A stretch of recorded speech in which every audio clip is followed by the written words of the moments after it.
राध्या इस बार आर पार के मूड में है। वह कामिनी को इस घर से हमेशा के लिए बाहर निकालने का पक्का इरादा कर चुकी है। सबूत ढूंढने के लिए राध्या चुपके से कामिनी के कमरे में दाखिल होती है। वह कामिनी का बैग खोलकर चेक करने लगती है कि आखिर ये लड़की कहाँ की रहने वाली है, कहाँ से आई है और इसकी सच्चाई क्या है। राध्या को कामिनी की मेडिकल रिपोर्ट भी हाथ लगती है, लेकिन तभी अचानक कमरे में कामिनी की एंट्री हो जाती है। राध्या घबराकर तुरंत बेड के नीचे छुप जाती है। कामिनी कमरे में आकर बेहद खुश होती है और खुद से ही बातें करने लगती है। वह कहती है अब अगर एम जी का साथ नहीं मिल सकता तो उनका हक ही सही। इस नकली बच्चे का बहाना बनाकर मैं एम का सारा अधिकार लेकर ही रहूंगी। कहीं घर वालों को शक ना हो जाए कि मैं सच में गर्भवती नहीं हूँ। बैग के नीचे छुपी राध्या कामिनी के मुंह से यह सारी सच्चाई सुन लेती है और गुस्से में खुद से कहती है कि अब कामिनी को बेनकाब होने से कोई नहीं रोक सकता। कहानी में ट्विस्ट तब आता है जब इस साजिश में एक और बड़ा चेहरा सामने आता है। जी हाँ, वो कोई और नहीं बल्कि घर की दादी जी हैं। दादी जी कामिनी के कमरे में आती हैं और उससे कहती हैं, कामिनी, तुम इस घर में ऐसा नाटक करो कि तुम्हारी शादी जल्द से जल्द प्रथम से हो जाए और वो मोटी राध्या इस घर से बाहर निकल जाए। कामिनी दादी जी को भरोसा दिलाती है कि वह राध्या को ऐसे निकालेगी कि वह कभी इस घर में कदम भी नहीं रखेगी। दादी जी और कामिनी की यह बातें सुनकर बैग के नीचे छुपी राध्या के पैरों तले जमीन खिसक जाती है। उसकी आंखों से आंसू बहने लगते हैं, लेकिन राध्या हिम्मत नहीं हारती।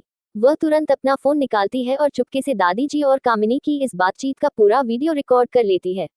जब दोनों कमरे से बाहर जाती हैं, तो राध्या भी बेड के नीचे से निकलकर भागने की कोशिश करती है, लेकिन तभी दरवाजे पर दादी जी उसे देख लेती हैं और गुस्से में चिल्लाती हैं, राध्या, रुको। दादी जी के पूछने पर राध्या झूठ बोल देती है कि वह कामिनी को सिरदर्द की दवा देने आई थी और किसी तरह बचकर हॉल में पहुंच जाती है।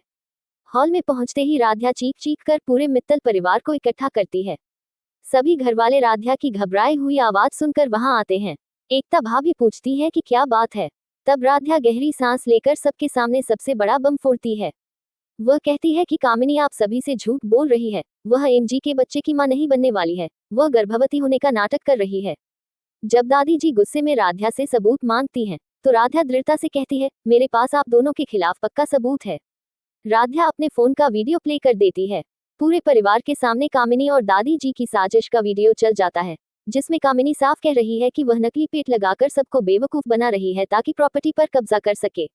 वीडियो खत्म होते ही पूरे घर में सन्नाटा छा जाता है। एकता भाभी का गुस्सा सातवें आसमान पर पहुंच जाता है।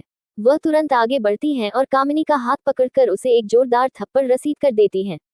एकता भाभी कहती है, तुमने हमारी प्रॉपर्टी हथियाने के लिए मेरे पति पर इतना बड़ा झूठा आरोप लगाया। इसके बाद वह दादी जी को भी खरी खोटी सुनाती है कि उन्होंने अपने ही परिवार के साथ ऐसा धोखा किया। कामिनी रोते हुए सफाई देने की कोशिश करती है कि यह वीडियो एडिटेड है, लेकिन राध्या साफ कह देती है कि उसने इसे खुद रिकॉर्ड किया है।